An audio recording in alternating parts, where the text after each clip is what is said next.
इस सेशन का संचालन करेंगे Vineet Malhotra, consulting editor news X, और Ananya Bedi, senior anchor India News. मैं दोबारा हमारे दर्शकों को एक बहुत ही बड़ी खुशखबरी देना चाहता हूं। मैंने आपको बताया था पहले कि ये आज सबसे बड़ा राजनीतिक मंच यहां होने वाला है आपके सामने, इंडिया न्यूज मंच का।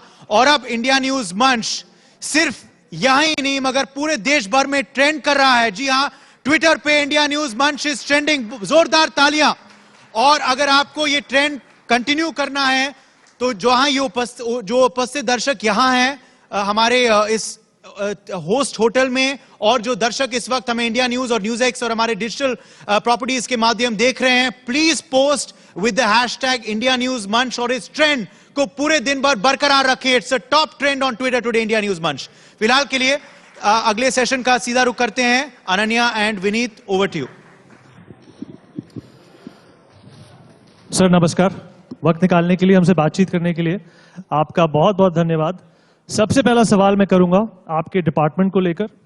2019 में प्रधानमंत्री नरेंद्र मोदी ने एक स्लोगन, एक नारा निकाला था, हर घर जल हर घर नल। सबसे पहले आपसे जानना चाहेंगी कि इस दिशा में कितनी प्रगति हुई है, कितना विकास हुआ है। इसका बैकग्राउंड भी दे दूं कि अभी तक हमारे देश में 60 से 70% लोग सर पोल्यूटेड पानी पीते हैं। 16,000 करोड़ का पानी प्राइवेट कंपनीज बेचती हैं, इसका मतलब वो इस्तेमाल करती है, हमारा हिस्सा उसमें से भी जाता है। इन सारी चीजों को, इन समस्याओं को मद्देनजर रखते हुए जो 2019 में ये जो मुहिम शुरू की थी, जो नारा लगा था, उस पर कितना विकास हुआ है और कितना हम आगे बढ़ गए हैं, प्रगति कितनी हुई है, और साथ ही साथ ये भी बताइए सर कि टेक्नोलॉजी का इस प्रगति में कितना बड़ा हाथ है।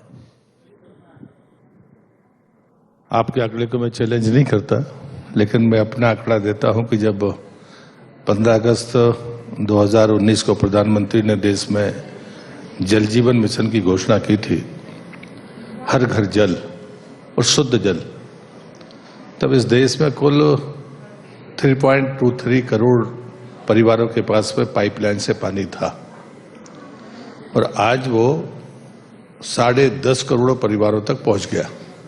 अगर मैं प्रतिशत में बात करता हूं तो लगभग राउंड फिगर में 17% परिवारों के पास पाइपलाइन से पानी था, और आज लगभग 56% परिवारों के पास में पानी है।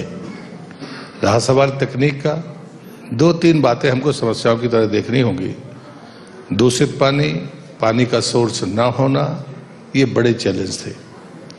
प्रधानमंत्री जी ने जो बात सबसे बड़ी की, अभी तक बांध सिंचाई के लिए बनते थे, बांधों से पीने के लिए पानी देने का काम इस सरकार ने शुरू किया, और जहां स्रोत नहीं थे, जहां पर दूषित पानी था, जो कवरेज एरिया में आ सकते थे, वहां पर मल्टी विलेज स्कीम में उनको शामिल किया। जहां पानी के सोर्स थे, जहां शुद्ध पानी था, वहां पर पूरी तरह से सिंगल विलेज स्कीम से, ताकि जल्दी से लोगों को पानी पहुंचे।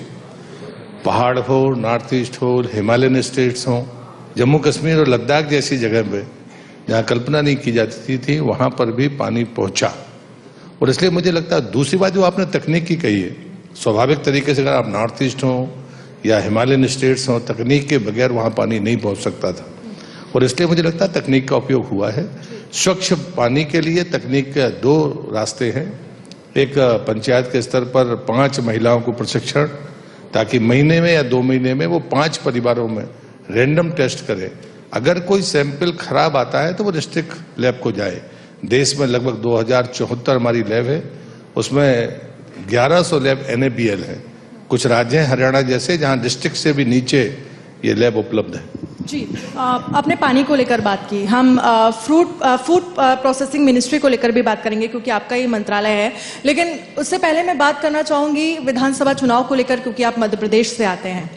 क्या लगता है, 2023 में चुनाव है और इस बार आपको पूरे 5 साल काम करने का मौका नहीं मिला है, सिर्फ 3 साल काम करने का मौका मिला है। और बात अगर हम कांग्रेस की करें तो राहुल गांधी भी भारत जोड़ो यात्रा कर रहे हैं। कितनी बड़ी चुनौती मानते हैं आप 2023 में मध्य प्रदेश में बीजेपी के लिए? जो भी राजनीति का विश्लेषण करता है वो जानता है कि मध्य प्रदेश भारतीय जनता पार्टी के उन राज्यों में से है जहां संगठन की पहुंच मतदान केंद्र से भी नीचे पन्ना प्रमुख तक है। चुनाव मध्य प्रदेश में कभी जातिवाद के आधार पर नहीं होते, विकास के आधार पर होते हैं। और विकास के मॉडल में मोदी जी की जो जनहितैषी योजनाएं हैं उनके प्रभाव को कोई नकार नहीं सकता। और इसलिए मुझे लगता है कि संगठन की ताकत है और हमारे अपने अच्छे काम है। राज्य सरकार के भी अच्छे काम थे। बीच में कांग्रेस की सरकार आई थी, उसने ऐसी योजनाओं को बंद किया। उदाहरण के लिए जल जीवन मिशन, कमलनाथ जी की सरकार में जल जीवन मिशन को पैसा नहीं मिला, ये रिकॉर्ड है। प्रधानमंत्री आवास वापस किए गए, ये रिकॉर्ड है। हमारे यहाँ एक श्रमिकों की योजना शिवराज जी ने शुरू की थी, अगर किसी की दुर्घटना हो जाए और सीधे और तुरंत लाभ के लिए वो सबसे बेहतरीन योजना थी। कांग्रेस ने उसको भी बंद किया। तो मुझे लगता है कि ये जो चीजें हैं ये आम आदमी के जहन में होती हैं। और मूलतः मैं ये मानता हूं पार्टी के कार्यकर्ता होने के नाते कि जहां पार्टी का संगठन मजबूत है, हमारा विचार, हमारी उपलब्धियां, सरकारों के कामकाज उसको एड ऑन करते हैं, और उसके नाते मध्य प्रदेश का न कभी कमजोर था और न कमजोर रहेगा।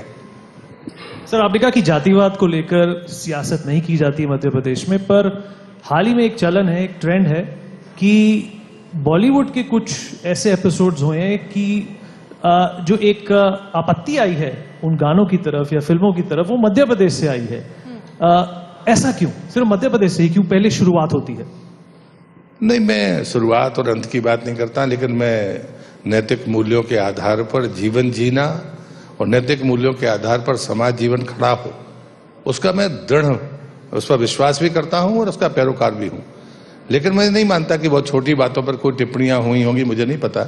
लेकिन ये मैं मानता हूं कि हमें दृढ़ता के साथ सार्वजनिक जीवन में आने वाली पीढ़ी को हमारे जितने भी पारंपरिक तरीके थे, जो हमारे मर्यादित तरीके थे, उनके प्रति सजग करना चाहिए और रहना भी चाहिए। लेकिन क्योंकि उमा भारती की अगर हम बात करें, इस समय काफी ज्यादा शराबबंदी को लेकर लगातार उमा भारती मांग कर रही हैं, आंदोलन कर रही हैं, और उनका लगातार यही कहना है कि सरकार शराबबंदी को लेकर ऐलान करे कि मध्य प्रदेश में शराबबंदी होनी चाहिए। बिहार की बात करें, शराबबंदी है, लेकिन क्योंकि हमने हाल ही में देखा किस तरह से लगातार वहां पर मौत के आंकड़े सामने आए शराबबंदी होने के बावजूद भी। उमा भारती का कहना है कि शराबबंदी अगर नहीं हुई तो वो आंदोलन करेंगी। आपको लगता है मध्य प्रदेश में शराबबंदी होनी चाहिए? आपके प्रश्न के लिए मैं धन्यवाद करता हूं। मेरा अगर प्रोफाइल आपने देखा होगा तो शायद सबसे पुराना नेता मैं रहूंगा जो नशाबंदी के लिए इसने जमीन पर भी काम किया और ताकत के साथ काम किया। किसी ने डिस्टिलरी शायद देश में नहीं बंद कराई होगी, लेकिन मैं पहली बार सांसद था तो सिवनी में मैंने एक डिस्टिलरी बंद कराई थी लेकिन कल का दिन बहुत महत्वपूर्ण था देश के लिए, राज्य का तो छोड़ दीजिए। ये संसद है, जब मैं पहली बार सांसद बना था और मैंने कोशिश की थी कि यहाँ पर ये डिबेट हो, तो लोकसभा में कभी भी ये डिबेट इसलिए नहीं होती थी कि सब एक्साइज राज्य का मामला है, शराब राज्य का मामला है। मैं लोकसभा अध्यक्ष जी को और देश के गृह मंत्री अमित भाई को हृदय से धन्यवाद देता हूं। कल ही 2 दिन तक कल वो बहस समाप्त हुई और उन्होंने जवाब दिया। मैं मानता हूं सभी को, चाहे वो अखबार वाले लोग हों, चाहे चैनल वाले लोग हों, जो भी लोग हों जो मानते हैं कि नशा आने वाली पीढ़ी को बर्बाद करने वाला है, नस्ल को खराब करने वाला है, उसको कल की डिबेट सुननी चाहिए और पढ़नी भी चाहिए। मैं मानता हूं कि भारत सरकार ने इतना अनुकरणीय कदम उठाया, नशा मुक्त भारत बनाने की बात प्रधानमंत्री ने संकल्प के तौर पे की है, पर हां हमें तय करना होगा कि उसके क्रम कैसे होंगे। कल जो गृह मंत्री ने जवाब दिया है मैं उससे संतुष्ट हूं और मानता हूं कि भारत सरकार ने इसको राज्य का विषय न मानकर देश की चुनौती माना है और दुनिया के आतंकवाद से जो चैलेंज हमको मिल रहा है उसका समाधान भी भारत सरकार खोज रही है। इसलिए टुकड़ों में बात नहीं होनी चाहिए। देश सभी पूरे राज्यों में इस अभियान के प्रति भारत सरकार सजग है और दृढ़ संकल्पित है। सर, फूड प्रोसेसिंग भी आपके अंडर आता है। फूड प्रोसेसिंग को लेकर भी देश में और कई राज्यों में चुनौतियां हैं। लैब्स को लेकर चुनौतियां हैं, जो एंटरप्रेन्योर्स हैं उनको क्रेडिट नहीं मिलता है, उसको लेकर चुनौतियां हैं। उसके बारे में आपकी क्या राय है? बहुत धन्यवाद आपका। 2 चैलेंज है फूड प्रोसेसिंग इंडस्ट्री के भीतर, एक है मार्केटिंग का और एक है क्वालिटी का। और प्रधानमंत्री जी का जो विजन था, उस विजन में 3 बातें बड़ी आइडेंटिफाई थी और उसके कारण PLI स्कीम भी आई है कि हम भारत की कोई कंपनी को ऐसा नहीं देख पाते दुनिया के पटल पर कि भारत की कंपनी दुनिया में खाद्य प्रसंस्करण के क्षेत्र में अपना नाम रखे हुए है। और उसके चैलेंजेस बड़े साफ थे कि हमारे पास में क्वालिटी की प्रॉब्लम थी, सर्टिफिकेशन की, और दूसरा मार्केटिंग की। PLI स्कीम ने उसको उसका वाजिब हिस्सा दिया भी है। पूरी दुनिया में भारतीय खान पान पसंद किया जाता है, लेकिन एक भी भारतीय कंपनी ऐसी नहीं है जिसका दुनिया में नाम हो, ये प्रधानमंत्री का मानना था। और इसलिए जो क्वालिटी की बात आपने लैब्स की है, जब 2013 और 14 की मैं बात करता हूं तो कुल 43 लैब थी, आज 192 है। हमारी मैपिंग है कि कोई भी, चाहे हमारा ग्रोथ सेंटर हो, चाहे हमारा मेगा फूड पार्क हो, हमारा APC हो, उसको 3 घंटे से ज्यादा दूर सैंपल ना ले जाना पड़े, उसकी मैपिंग है। और हमने अभी तक वो संख्या 192 पहुंचाई है। और मैं विश्वास करता हूं कि जिस संकल्प को भारत सरकार ने लिया है, अगले वर्ष तक वो पूरा भी होगा। क्योंकि आपके मिनिस्ट्री को लेकर हम बात कर रहे हैं, मध्य प्रदेश में चुनाव को लेकर हम बात कर रहे हैं। मध्य प्रदेश में BJP है मैदान में, कांग्रेस है मैदान में, आपको किसी तीसरी पार्टी की संभावना नजर आ रही है? अरविंद केजरीवाल को लेकर कोई संभावना आपको नजर आ रही है? मुझे लगता है अभी तक जो राजनीतिक परिदृश्य है, मध्य प्रदेश ऐसा राज्य है जहां पर अभी 2 ही पार्टियां हैं, कांग्रेस और भारतीय जनता पार्टी। ठीक है, आपने कहा अरविंद केजरीवाल को लेकर आपको संभावना नजर ना रही। एक हाल में एक खबर सामने आई थी जिसमें ये कहा जा रहा था कि मदरसों में हिंदू बच्चे पढ़ रहे हैं। विदिशा से भी एक खबर सामने आई थी जहां पर एक सरकारी स्कूल के अंदर एक प्रिंसिपल ने मजार बनवा दी। क्योंकि उत्तर प्रदेश में हमने देखा मदरसों को लेकर, जहां पर योगी आदित्यनाथ की तरफ से ये आदेश दिया गया कि मदरसों को लेकर जांच होनी चाहिए, कहां से फंडिंग हो रही है, ये सारी चीजें क्लियर होनी चाहिए। आपको नहीं लगता कि मध्य प्रदेश में इस तरह से मदरसों को लेकर किसी तरह की कोई जांच होना जरूरी है या होनी चाहिए? नहीं, मुझे लगता है कि शासन और प्रशासन को इस मामले में सतर्क और सावधान रहना चाहिए, इतना ही मैं कहूंगा।